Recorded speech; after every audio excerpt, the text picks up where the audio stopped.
स्वागत है आपका एक केस स्टडी में। आज हम पठारों, मैदानों और रेगिस्तान में चरवाहे पढ़ेंगे। चरवाहे सिर्फ पहाड़ों में ही नहीं रहते, वे पठारों, मैदानों और रेगिस्तानों में भी बहुत बड़ी संख्या में मौजूद थे। धंगर महाराष्ट्र का एक जाना माना चरवाहा समुदाय है। 20वीं सदी की शुरुआत में इस समुदाय की आबादी लगभग 4,67,000 थी। उनमें से ज़्यादातर गड़ेरिये या चरवाहे थे। हालांकि कुछ लोग कंबल और चादरें भी बनाते थे, जबकि कुछ भैंस पालते थे। धंगर गड़ेरिये बरसात के दिनों में महाराष्ट्र के मध्य पठारों में रहते थे। यह एक अर्ध शुष्क इलाका था जहां बारिश बहुत कम होती थी और मिट्टी भी खास उपजाऊ नहीं थी। चारों तरफ सिर्फ कंटीली झाड़ियां होती थी। बाजरे जैसी सूखी फसलों के अलावा यहाँ और कुछ नहीं उगता था। मानसून में यह पट्टी धंगरों के जानवरों के लिए एक विशाल चरागाह बन जाती थी। अक्टूबर के आसपास धंगर बाजरे की कटाई करते थे और चारागाहों की तलाश में पश्चिम की तरफ चल पड़ते थे। करीब महीने भर पैदल चलने के बाद वे अपने रेवड़ों के साथ कोंकण के इलाकों में जाकर डेरा लगा देते थे। अच्छी बारिश और उपजाऊ मिट्टी की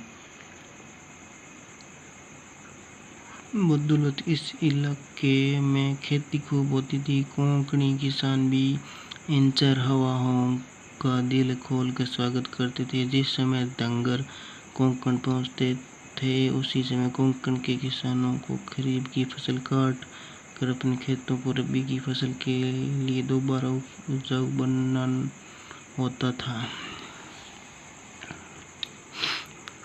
धंगरों के मवेशी खरीफ की कटाई के बाद खेतों में बची रह गई ठूंठों को खाते थे और उनके गोबर से खेतों को खाद मिल जाती थी। कोंकणी किसान धंगरों को चावल भी देते थे, जिन्हें वे वापस अपने पठारी इलाकों में ले जाते थे, क्योंकि वहाँ इस तरह के अनाज बहुत कम होते थे। मानसून की बारिश शुरू होते ही धंगर कोंकण और तटीय इलाके छोड़कर सूखे पठारों की तरफ लौट जाते थे, क्योंकि भेड़ें गीले मानसूनी हालात को बर्दाश्त नहीं कर पाती थी। कर्नाटक और आंध्र प्रदेश में भी सूखे मध्य पठार घास और पत्थरों से अट्टे पड़े थे। इनमें मवेशियों, भेड़ बकरियों और गड़ेरियों का ही बसेरा रहता था। रबी जाड़ों की फसल उनकी कटाई मार्च के बाद शुरू होती है। खरीफ सितंबर अक्टूबर में काटने वाली फसलें ठूंठ पौधों की कटाई के बाद जमीन में रह जाने वाली जड़।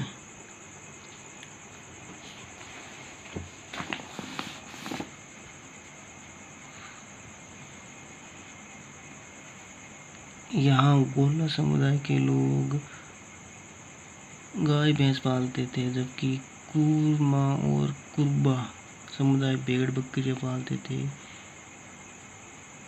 और हाथ के बुने कंबल बेचते थे। ये लोग जंगलों और छोटे छोटे खेतों के आसपास रहते थे। वे अपने जानवरों की देखभाल के साथ साथ कई दूसरे काम धंधे भी करते थे।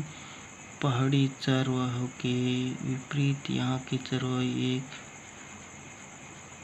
स्थान से दूसरे स्थान जाना सर्दी गर्मी से तय नहीं होता था।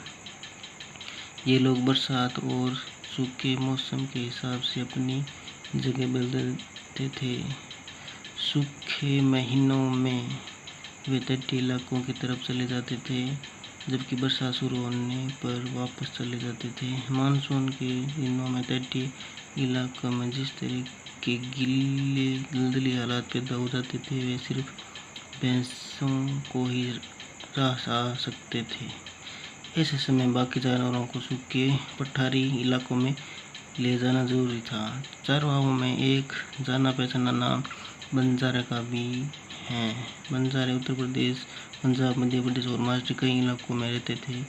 ये लोग बहुत दूर दूर तक चल जाते थे और रास्ते में अनाज और चारे के बदले गांव वालों को खेत जाने वाले जानवर और दूसरी चीज़ें बेचते थे। वे जहाँ भी जाते अपने चरवाहा के लिए अच्छे चारागाह की खोज में रहते।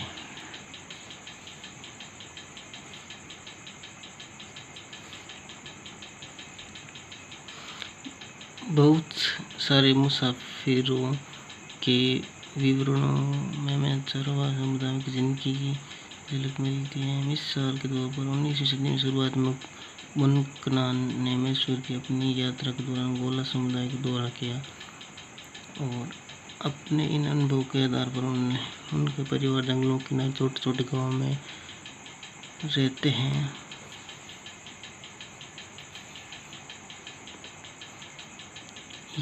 यहाँ वे थोड़ी सी ज़मीन में खेती करते हैं, थोड़ी बहुत जानवर रखते हैं और पास के कस्बों में जाकर दूध उत्पाद बेचते हैं। उनके परिवार बहुत बड़े होते हैं, एक घर में 7-8 नौजवान आसानी से मिल जाएंगे। उनमें से 2-3 लोग जंगल में जानवर चराते हैं, जबकि बाकी अपने खेत संभालते हैं और कस्बों में जलवन की लकड़ी, छप्पर के लिए पुआल आदि पहुंचाते हैं। फ्रांसीसी एल्डन Buchanan a journey from Madras through the control of Mysore, Kannada and Malayalam.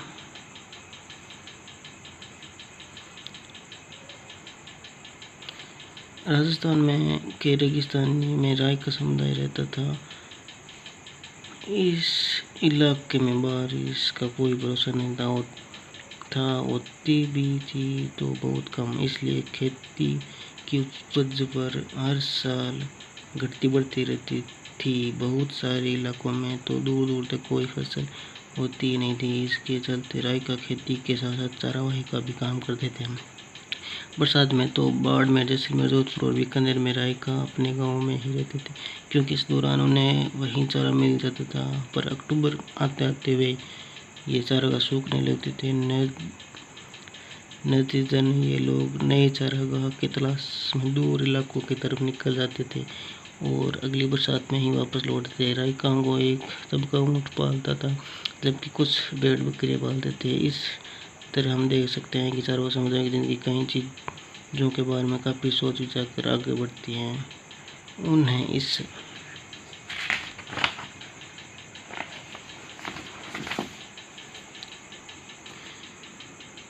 बात का भरोसा ख्याल रखना पड़ता था कि उनके रेवड़ एक इलाके में कितने दिन तक रह सकते हैं और उन्हें कहाँ पानी और चारागाह मिल सकते हैं। उन्हें न केवल इलाके से दूर इलाके जाने का सही समय चुनना पड़ता था, बल्कि ये भी देखना पड़ता था कि उन्हें किन इलाकों में गुजरने की छूट मिल जा पाएगी और किन इलाकों में नहीं। सफ़र के दौरान उन्हें रास्ते पड़ने वाले गाँवों को किसानों से भी अच्छे संबंध बनाने पड़ते थे, ताकि उनके जानवर किसानों के खेतों में घास चर सके, उनको उपजाऊ बनाते चले।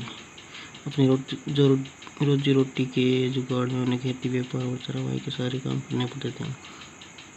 आइए देखते हैं, अब देखें कि औपनिवेशिक शासन दौरान यात्री यानी अंग्रेजों के ज़माने चरवाहों का जीवन किस तरह बदला।